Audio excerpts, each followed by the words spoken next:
اس اسپتال کی صورتحال کو ایک حقیقی انسانی تباہی قرار دیا، جہاں لوگوں کے لیے خوراک، پانی اور ضروریات اور ادویات کی کمی ہے۔ اقوام متحدہ نے اتوار کے روز کہا ہے کہ وہ جنگ سے تباہ حال جنوبی بندرگاہ شہر ماریوپول میں روسی افواج کی طرف سے بلاک کیے گئے اسٹیل پلانٹ سے 1000 یوکرینی شہریوں کو نکالنے کے لیے محفوظ راہداری آپریشن کر رہا ہے۔ یہ آپریشن روسی اور یوکرینی حکام کے ساتھ ریڈ کراس کی بین الاقوامی کمیٹی کے تعاون سے زوستل اسٹیل ورکس میں اتوار کے روز شروع ہوا تھا۔ اقوام متحدہ کے انسانی امور کے رابطہ دفتر نے کوئی اور تفصیل نہیں دی تاکہ ریسکیو آپریشن کی سلامتی کو نقصان نہ پہنچے۔ امریکی ایوان نمائندگان کی اسپیکر نینسی پیلوسی اور 6 دیگر ڈیموکریٹک قانون سازوں نے ہفتے کے روز یوکرین کے دارالحکومت کیف کا غیر اعلانیہ دورہ کیا اور صدر زیلنسکی سے 3 گھنٹے کی ملاقات کی۔ پیلوسی روس کے یوکرین پر حملے کے بعد سے جنگ زدہ ملک کا دورہ کرنے والے اعلیٰ ترین امریکی اہلکاروں میں سے ہیں۔ اس سے پہلے امریکی وزیر خارجہ اینٹنی بلنکن اور وزیر دفاع لائیڈ آسٹن بھی یوکرین کا دورہ کر چکے ہیں۔ کیف کے دورے کے بعد پولینڈ پہنچ کر اسپیکر پیلوسی نے کہا کہ انہوں نے زیلنسکی سے وعدہ کیا تھا کہ ہم اس جنگ کے جیتنے تک آپ کے ساتھ ہیں۔ انہوں نے کہا کہ کانگریس کا وفد روسی حملے کے خلاف لڑنے کے لیے امریکی عوام کی طرف سے ان کی قیادت کے لیے تعریف کا پیغام لایا ہے۔ یورپی یونین کے ممالک کے توانائی کے وزراء نے کہا کہ وہ پیر کو ہنگامی بات چیت کرنے کا ارادہ رکھتے ہیں۔ یورپی یونین ماسکو کے اس مطالبے پر متحد جواب دینے کی کوشش کر رہا ہے کہ یورپی خریدار روسی گیس کی روبل میں ادائیگی کریں یا ان کی سپلائی منقطع کر دی جائے گی۔ روس کو یوکرین پر حملے کے بعد امریکہ اور یورپی یونین کی جانب سے عائد کئی اقتصادی پابندیوں کا سامنا ہے۔ جرمنی نے حال ہی میں کہا ہے کہ وہ روسی گیس پر انحصار کم کر دے گا۔ رپورٹوں کے مطابق روس نے مطالبہ کیا ہے کہ گیس کی غیر ملکی خریدار نجی روسی بینک کے اکاؤنٹ میں یورو یا ڈالر جمع کرائیں جو اس کے بعد کرنسی روبل میں تبدیل ہوں۔ اسرائیل نے روس کے وزیر خارجہ کے نازیزم اور یہود مخالف تبصروں پر روسی سفیر کو طلب کیا۔ سرگئی لاوروف نے ایک اطالوی نیوز چینل کو انٹرویو دیتے ہوئے یہ دعویٰ کیا تھا کہ یوکرین میں نازی عناصر اب بھی ہو سکتے ہیں، چاہے ملک کے صدر سمیت کچھ شخصیات یہودی ہی کیوں نہ ہوں۔ انہوں نے یہ بھی کہا کہ ہٹلر کا تعلق بھی یہودی نسل سے تھا۔ اسرائیل کے وزیر خارجہ یائر لپڈ اس بیان کو ایک ناقابل معافی اور ایک خوفناک تاریخی غلطی قرار دیتے ہیں۔ لپڈ کا سخت رد عمل پیر کو ایک بیان میں سامنے آیا۔ یہ یوکرین کی جنگ پر اسرائیل کے اس موقف کے برعکس ہے جہاں اس نے غیر جانبداری برقرار رکھنے کی کوشش کی ہے۔ جرمنی نے کہا ہے کہ وہ روسی فوسل ایندھن سے چھٹکارا پانے کے لیے پیش رفت کر رہا ہے اور توقع ہے کہ موسم گرما کے آخر تک روس سے خام تیل کی درآمدات سے مکمل طور پر الگ ہو جائے گا۔ معیشت اور آب و ہوا کے وزیر رابرٹ ہیبیک نے اتوار کو کہا کہ یورپ کی سب سے بڑی معیشت نے روس کے توانائی شعبے کی درآمدات میں اپنا حصہ کم کرنے کے لیے تیل کے لیے 12%، کوئلے کے لیے 8% اور قدرتی گیس کے لیے 35% کر دیا ہے۔ انہوں نے کہا کہ ان اقدامات کا مطلب معیشت اور صارفین کے لیے لاگت میں اضافہ ہے، لیکن وہ کہتے ہیں کہ اگر ہم روس کے ذریعے بلیک میل نہیں ہونا چاہتے تو یہ اقدامات بہت ضروری ہیں۔ یہ اعلان ایک ایسے وقت پر کیا گیا جب یورپی یونین روسی تیل پر پابندی کے لیے غور کر رہی ہے۔ بلاک پہلے ہی اگست میں روسی کوئلے کی درآمدات پر پابندی لگانے کا فیصلہ کر چکا ہے۔ اور آئیے اب کچھ اور خبریں آپ کے لیے پیش کرتے ہیں۔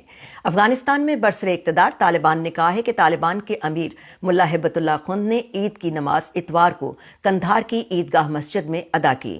وائس آف امریکہ کی افغان سروس کے مطابق طالبان نے عید پر ملا ہیبت اللہ کا ایک آڈیو بیان بھی جاری کیا۔ یہ آڈیو بیان ان کے عید کے خطبے کا ہے جس میں وہ افغان عوام کو عید کی مبارکباد دے رہے ہیں۔ اس کے ساتھ ہی انہوں نے ملک کی موجودہ سیکیورٹی اور اسلامی نظام کے نفاذ کا بھی ذکر کیا۔ ملا ہیبت اللہ نے اپنے خطاب میں ملک کے دیگر معاملات کو زیر بحث نہیں لائے۔ خبر رساں ادارے AFP کے مطابق طالبان کے سپریم لیڈر گزشتہ 6 سال میں دوسری بار اتوار کو کسی عوامی اجتماع میں سامنے آئے ہیں۔ افغانستان میں 2002 سے جاری تنازعات کی وجہ سے نقل مکانی کم ہوئی ہے، لیکن قدرتی آفات سے افغانستان میں انسانی ضروریات میں اضافہ ہو رہا ہے۔ اس سال نقل مکانی کے اعداد و شمار کے بارے میں کوئی رپورٹ جاری نہیں ہوئی، لیکن اب تک ہزاروں افراد پڑوسی ممالک سے افغانستان واپس جا چکے ہیں، جن میں ایران اور پاکستان سے آنے والے افراد بھی شامل ہیں۔ 1 جنوری 2021 سے 30 نومبر 2021 تک 8,22,546 افراد تنازعات کی وجہ سے اپنے گھر بار چھوڑ گئے۔ 34 صوبوں میں کسی نہ کسی سطح پر جبری نقل مکانی ریکارڈ کی گئی۔ طالبان کے قائم مقام وزیر تعلیم نے عالمی برادری پر زور دیا ہے کہ وہ افغانستان میں تعلیم کی حمایت کرے۔ طالبان کے قائم مقام وزیر تعلیم نور اللہ منیر نے اپنے عید پیغام میں کہا کہ بھارت میں 21 ملین نصابی کتابیں زیر طباعت ہیں اور جلد ہی انہیں اسکولوں میں تقسیم کرنے کے لیے افغانستان منتقل کر دیا جائے گا۔ انہوں نے کہا کہ یہ نصابی کتب 19 صوبوں میں تقسیم کی جائیں گی۔ انہوں نے یہ بھی کہا کہ چین میں 50 لاکھ نصابی کتب چھپ چکی ہیں اور 7 صوبوں کے اسکولوں میں تقسیم کی جائیں گی۔ انہوں نے کہا کہ کابل صوبے میں 7 ملین نصابی کتابیں تقسیم کی گئیں۔ سیو دا چلڈرن نے کہا ہے کہ افغانستان میں خوراک کی بڑھتی ہوئی قیمت میں گزشتہ سال جون کے مقابلے میں کچھ اشیاء کی قیمتوں میں تقریباً دگنا اضافہ دیکھا گیا اور بہت سے خاندان اور ان کے بچے اس رمضان میں صرف روٹی اور پانی پر زندہ ہیں۔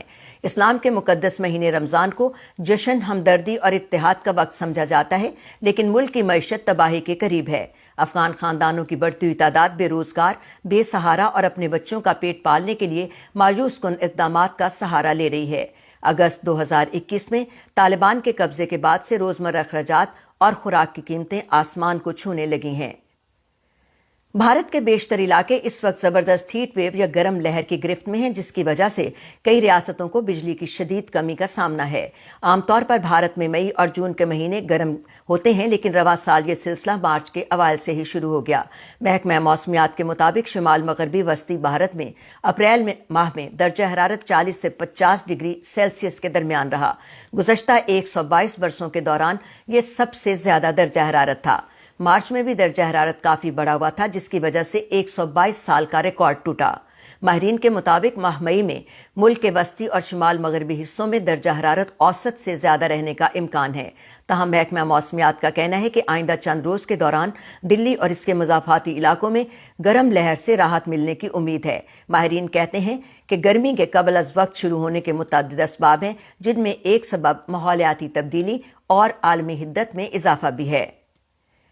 یورپ بھر میں شہری اور ٹریڈ یونینز نے یوم مئی کے مارچ کے لیے سڑکوں کا رخ کیا اور اپنی حکومتوں کو احتجاجی پیغامات بھی دیے۔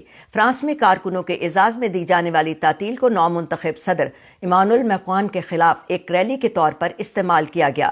ترکی میں پولیس نے استنبول کے مظاہرین کے خلاف کارروائی کی اور 164 افراد کو حراست میں لے لیا گیا جو ممنوعہ تقسیم اسکوائر میں داخل ہونے کی کوشش کر رہے تھے۔ یہ وہی مقام ہے جہاں 1977 میں یوم مئی کی تقریب کے دوران قریبی عمارت سے ہجوم پر گولیاں چلنے سے 34 افراد ہلاک ہو گئے تھے۔ یوکرین میں روس کی جنگ کے خاتمے کے مطالبات کے ساتھ اطالوی مظاہرین کے لیے امن کے ساتھ ایک آؤٹ ڈور میگا کانسرٹ ترتیب دیا گیا تھا۔ سعودی عرب انصاف کے نظام میں اصلاحات کا خواہاں ہے، تاہم حکومت مخالف آوازیں قید و بند اور موت کی سزاؤں کا نشانہ بن رہی ہیں، جس سے ان خدشات میں اضافہ ہو رہا ہے کہ انصاف کے نظام میں یہ تبدیلیاں کس حد تک ممکن ہوں گی۔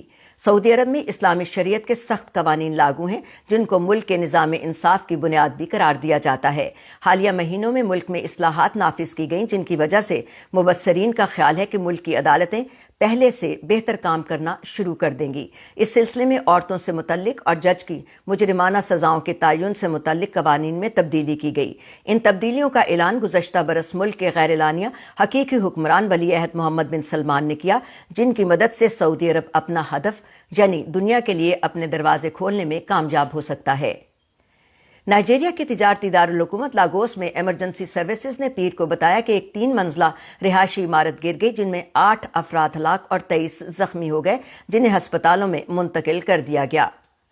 مراکش کی جیل اتھارٹی 2017 سے اسلامک اسٹیٹ گروپ کے سابق جنگجوؤں اور دہشت گردی کے جرائم میں سزا یافتہ افراد کو ڈی ریڈیکلائزیشن یعنی انتہا پسند نظریات کا خاتمہ دینے کی تربیت فراہم کر رہی ہے۔ پروگرام کے نویں گروپ نے گزشتہ ہفتے کلاسز کا کورس مکمل کیا۔ ایسوسی ایٹڈ پریس اور دیگر ذرائع ابلاغ کو دارالحکومت رباط کے قریب سیل کی جیل میں ان کی گریجویشن تقریب کا مشاہدہ کرنے کے لیے مدعو کیا گیا تھا۔ پروگرام سے فارغ تحصیل ہونے والے قیدی جلد رہائی کے اہل نہیں ہو جاتے، لیکن ان کی شاہی معافی یا سزا میں کمی کے امکانات بڑھ جاتے ہیں۔ اور اب کورونا کے بارے میں کچھ خبر آپ کو دیتے چلیں۔